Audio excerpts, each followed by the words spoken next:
Gabi ng Misteryo. Ano? Ang Hungry Ghost Month? Ano at ano naman ang Hell's Gate? Marami nag-PM, nag-message, nag-comment sa akin, nagtatanong, Maskrans, bakit tinatawag natin Hell's Gate ang panahon ng Ghost Month?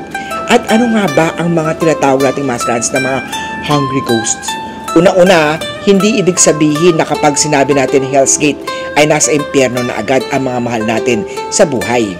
Ang ibig sabihin po ng Hell's Gate ay sa panahon na ito ng Ghost Month, binubuksan ang pintuan ng mga ibang dimensions at doon pumapasok ang mga spiritong mga ligaw o mga hungry ghost natin.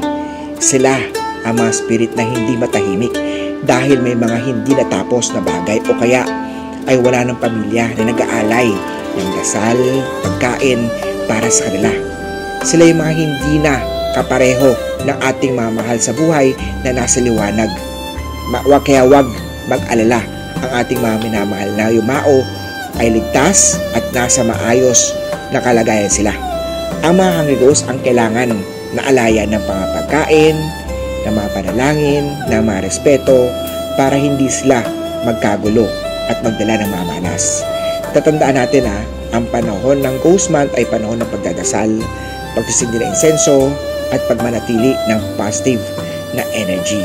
Personal na imbitahan si Maskrans Kuwa para sa Hungry Ghost Month ritual at mag-ali din tayo ng mga dasal ng mga pagkain sa mga past loved ones natin. O paano? I-share ang video na to at kita-kita tayo sa next motion video with Master Hans Kuwa. Maraming salamat. Para sa lumalabas o nagtatrabaho tuwing gabi, night owl ka ba? Kung lalabas ka ng gabi, huwag kang bare minimum. Okay? Ito po ang ilan sa mga feng shui glow up para safe at protected ka. Maraming naniniwala na ang gabi ay oras kung saan mas aktibo ang mga wandering spirits o mas mababa ang enerhiya. Alam nyo ba, ayon sa feng shui at sa tradisyonal na paniniwala, dapat tayo maging maingat kapag lumalabas tayo sa oras ng gabi. Lalo na ngayong panahon ng Ghost Month o kapag mahina ang ating energy field. Narito po ang ilang protection tips na posibleng makatulong upang mapanatiling ligtas at puno ng swerte o good vibes ang inyong paglabas. Unang-una, magdala ng feng shui charms o amulet. Meron tayong holo, pang-protection yan, laban sa sakit at bad chi. Meron tayong black onyx o tiger's eye bracelet para hindi dumikit ang negative energy. Meron din tayong anti-evil eye na keychain o mga bracelet. Nagsisilbi silang mga shield, laban sa mga wandering spirits. Very powerful din ang Chung Kuei na amulet o Chung Kuei na card, ang iyong spiritual bodyguard.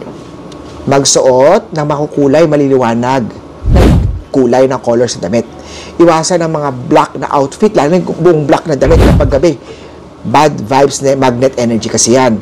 Go for red, mga happy colors, instant aura boost yan. Ayon sa feng shui, mas nadadali kang lapitan ng mga yin energy kapag naka-dark colors ka. Huwag mo na rin maglakad ng mag-isa. Kung maaari, maganda sana kapag may kasama palagi. Alam niyo ba, sa spiritual sense, mas madali kang matarget ng mga negative entities o energy kung ikaw lang ang mag-isa. Isa pa, magdala ng maliit na ilaw o mga flashlight. Hindi lang ito practical para sa safety, pero sumisimbolo rin ito ng yang energy. Ang ilaw kasi o liwanag ay epektibong panlaban sa mga yin energy lalo na paggabi. Isa pa, magdasal o mag-chant bago lumabas. Isang simpleng protection prayers o mantra.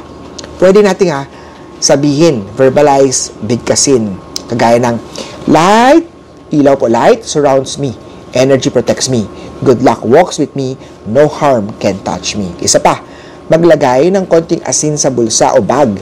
Sa mas maraming tradisyon kasi ang asin ay tinuturing na pang-neutralize ng mga negative chi at mga evil spirit. Simple pero epektibo ito. Isa pa, iwasan ang mga madidilim na mga deserted na mga lugar. Bukod sa mga practical na dahilan ng mga seguridad, mas malakas din ang mga yin energy kung walang tao dito. Isa pa, pag uwi, Malinis ang energy para sure na walang take home na energy or entities. Magugas agad ng kamay, mag-pray.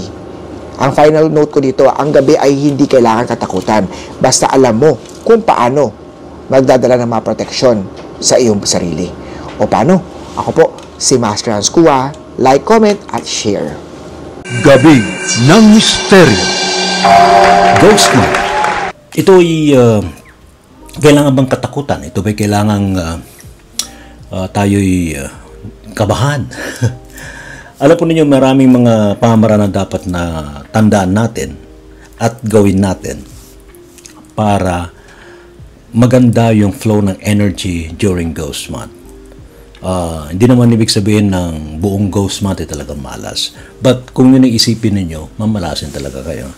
Pero based na rin sa mga advice ng mga eksperto sa larangan ng geomancy or feng shui, sa mga nasa larangan na spirituality, isa lang naman ang very strong na dapat natin gawin. Tandaan po natin, think positive, stay happy, and wag na wag kayo maninira ng kapwa. Ayan. Kasi yan ang all the negatives, negative thoughts, negative actions, wag yun. Wag niyong gagawin yan. Actually, dapat nga hindi di ba? Hindi lang during Ghost Month, dapat the whole year round. Wala tayong ginagawa yan. Just do it right. Do the right thing. Ika nga. Anyway, may mga warnings from feng shui experts kung ano yung hindi dapat gawin during Ghost Month. Ito, papakita ko muna sa inyo. Itong video ni Master Hans Kua. Kilala naman natin si Master Hans Kua. Dati rin siyang estudyante ni Professor Jimmy Licauco at kasama rin natin sa larangan ng paranormal. Ngayon, nagfo-focus na siya sa feng shui. Panoorin natin yung kanyang gustong paalala sa ating lahat during this Ghost Month. Ito yon. Si Master Hans Kua ang inyong feng shui expert. Papasok o pumasok na ang Ghost Month ng August 23. Ito po'y Sabado. At magtatapos po ang 2025 Hungry Ghost Month ng September 21. Ang Ghost Month ay tradisyon, paniniwala ng mga Chinese, ng mga Taoism, ng mga Buddhist. Ito po'y paniniwala na sinasabi ikapitong buwan ng Chinese Lunar Calendar. Binubuksan daw po ang impyerno o pintuan ng Hell's Gate kung saan ang mga hungry ghosts ay lumalabas para sila po ay makahanap ng mga kain, ng mga dasal, ng mga taong mabibiktima para sila rin ay maging hungry ghost. Ikapito, so dapat to July, ikapitong buwan. Every year, iba't ibang day nag-start, iba't ibang day nag-end ang Hungry Ghost Month natin. Ang 2025, August 23 hanggang September 21, ang pinaka-peak ng Ghost Month natin is September 6. Peak po, ibig sabihin, ito daw kung saan lahat ng mga hungry ghosts ay nakalabas na sa ating realm. Naka-ready at nakahanap na sila ng mga dasal, ng mga prayers o ng mga paalay ng mga pagkain. Ano nga ba ang do's and don'ts during Ghost Month? During Ghost Month, subukan natin ang mga dapat gawin. Importante na mag-alay ng mga pagkain. Ano mga pagkain pwede alay? Pork, chicken, fish, noodles, beer, yosi, kandila, paper money, insenso, dasal, mantra, or mga prayers. Huwag natin kalimutan ng mga past loved ones natin. Alayan natin lahat ng mga hungry ghosts. Number 2, kailangan magsuot tayo ng mga happy colors. Dahil ang mga happy colors nakapag-attract ng positive o magandang vibes, magandang energy sa sarili natin. At yung mga hungry ghosts, kung positive o magandang energy mo, hindi ka basta natatablaan o napupuntahan nila at hindi ka nagkakaroon ng mga misfortune o mga kamalasan na dala ng mga hungry ghost. Importante din na magkaroon kayo ng mga Chung Kuei card or Chung Kuei na amulet o Chung Kuei na lucky charm. Ano ba itong Chung Kuei? Si Chung Kuei po is the god of the underworld. Siya po yung god ng mga hungry ghost. Pag may dala kang card na to, amulet na to, or may protection, may lucky charm ka na Chongquay, i-display mo yan sa office mo, sa bahay mo. Pwede daw pong protection na ni Chongquay ang iyong lugar, ang sarili nyo, ang pamilya nyo against mga dala na mga gulo ng mga hungry ghost. Also, during Ghost Month, importante ang prayers. Magdasal tayo para sa sarili natin, sa pamilya natin, at sa mga past loved ones natin, at mga hungry spirit sa lugar niyo po. During Ghost Month, maganda magsuot ng mga bracelets, mga lucky charms, mga protection charms na mabibili sa Lucky Charm Store ni Master Hans Kua. Personal na bumisita sa store ko po. Importante during Ghost Month na imbitahan ng personal si Master Hans Kua. Ako po ang pupunta sa lugar niyo po to conduct the Ghost Month Ritual. Alam mo itong Ghost Month Ritual, ako mismo magtuturo, tayo mismo kasama ka, mag-aalay tayo ng mga food, tuturuan kita ng mga food, saan dapat gawin, ano dapat, hindi dapat gawin. Mag-aalay tayo ng mga paper money, anong klaseng paper money, parang tupi ang paper money. Ako mismo magta-chant ng mga Buddhist mantras, mga dasal. Alam nyo ba, ang mga hungry ghosts, pag naging happy ghosts, sila daw po ay pwede magdala ng blessing, ng good luck, ng good health, ng happy family, ng success sa prosperity, sa pera, at iba't iba pa. Ano naman ang mga dapat iwasan during Ghost Month? Bawal during Ghost Month ang magsimula ng bagong activities. Major activities, pag-sign ng kontrata, mag-open ng bagong business, magpapakasal, paglipat ng bahay, mag-start ng construction, mag-start ng renovation, mag-start ng repair, mag-start ng bagong career. Anything na bago, anything nag-start during Ghost Month, tapusin natin Ghost Month. Mas importante talaga, may miss opportunities pag hindi ko kinuha to. Pwede natin talagang, sayang naman pag natin kukunin to, pwede i-grab itong opportunity na to. Make sure to message Master Hans Kua para i-check natin kung anong magandang date kahit Ghost Month na. At mga charms, mga protection, at mga prayers na pwede mong gawin. During Ghost Month, iwasan natin pagsuot ng mga black or white yin colors. Posibleng kumapit ng mga hungry ghosts. Iwasan ng late at night na uuwi. Magsuot ng mga protection charms, mga amulets, mga pampaswerte o mga bracelet na mabibili sa Lucky Charm Store ni Master Hans Kua. During Ghost Month, bawal ang masungit, negative, palaaway, lagi may issue. Huwag mga isyado emotional. Yan lang po ang ilan sa mga tips ni Master Hans Kua sa Ghost Month. O paano? Kita-kita tayo ulit sa next video ni Master Hans Kua. Personal na bumisita sa Lucky Charm Store ko sa Cityland Shaw Tower, Shaw Boulevard, Mandaluyong City, Monday to Saturday, 11 ng tanghali hanggang 5 p.m. po. Tarot reading, astrology, birth chart astrology reading, cleansing ng sarili, Ghost Month Ritual, 0922-829-0382. O paano? Para sa gabi ng misteryo. Kay Ray Sibayan, maraming salamat sa mga nakikinig na nanonood sa atin sa DZRH. Ako po, si Master Hans Kua. Ang Ghost Month, di dapat katakutan. Paniniwala ito ng mga belief ng mga Chinese, ng mga Buddhist o ng mga Taoism. Huwag natin kalimutan ang mga past loved ones natin. Share this video at comment. Follow nyo po ako sa Instagram, sa Facebook, sa TikTok at sa YouTube ko po, Master Hans Kua. Have a great day. So yan, at least meron na tayong idea ano nga ba yung dapat natin gawin during Ghost Month. Pero ang talagang dapat nakaukit sa ating isipan, huwag tayong gumawa ng mga malalaking mga decision during Ghost Month. Ghost Month, tatakbo yan from August 23 to September 1. Ang pinaka-peak nito ay sa September 6. Whether we believe in Feng Shui, whether we believe in Taoist belief system or Buddhist belief system, nandiyan yun eh. Kahit na Kristiyano, kahit na Katoliko tayo, whatsoever, what religion, nandiyan yung energies na yan. So talagang mafe-feel mo yung kakaibang energies during Ghost Month. O di ba, I don't know kung nafe-feel ninyo na masyado mabigat ang buwan ng Agosto. Ayan, dahil nga sa itong buwan na to, normally ito pala yung Ghost Month. So, don't make any major decision based na rin dun sa paliwanag ni Brother Hans. Walang dapat mga bagong agreements. Walang kasal, ano pa ba, property, huwag bibili ng property, huwag bibili ng sakyan, ayan na, no major decisions in your career, hindi dapat kayo magpapalikagan ng career, no daw yun.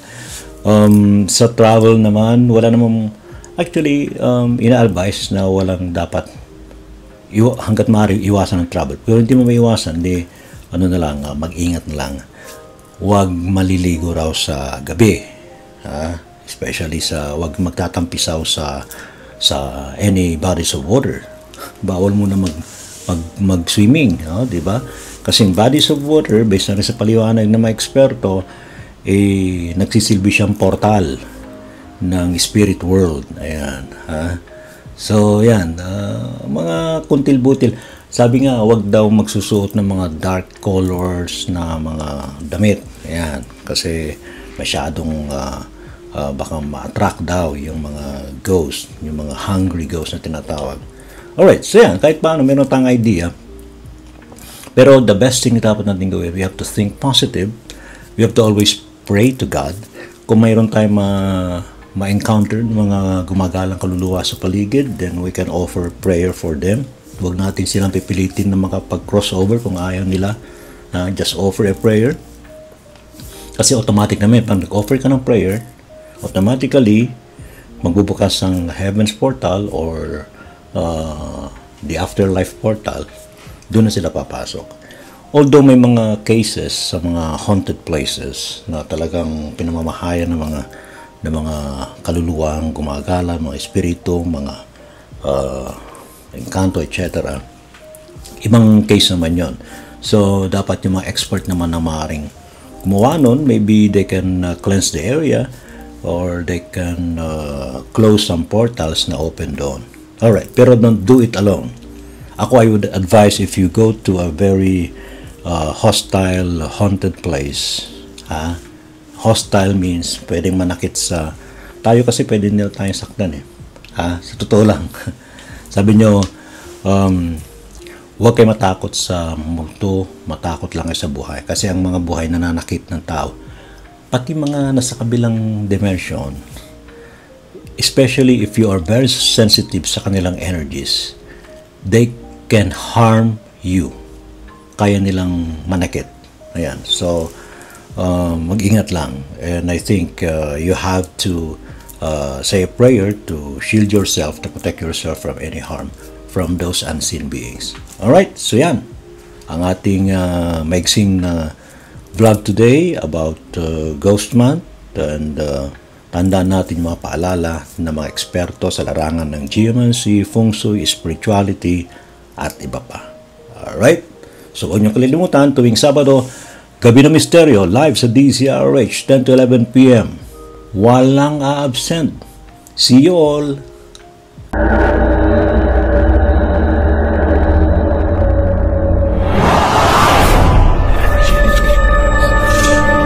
Encounters, mga sightings ito. Doon ba'y palatandaan na talagang malapit na mga experience, so meron kayong sightings ng mga UFO.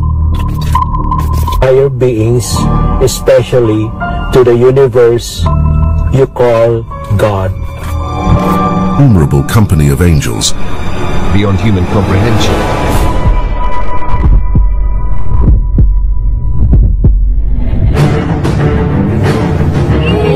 Us. Propulsion system.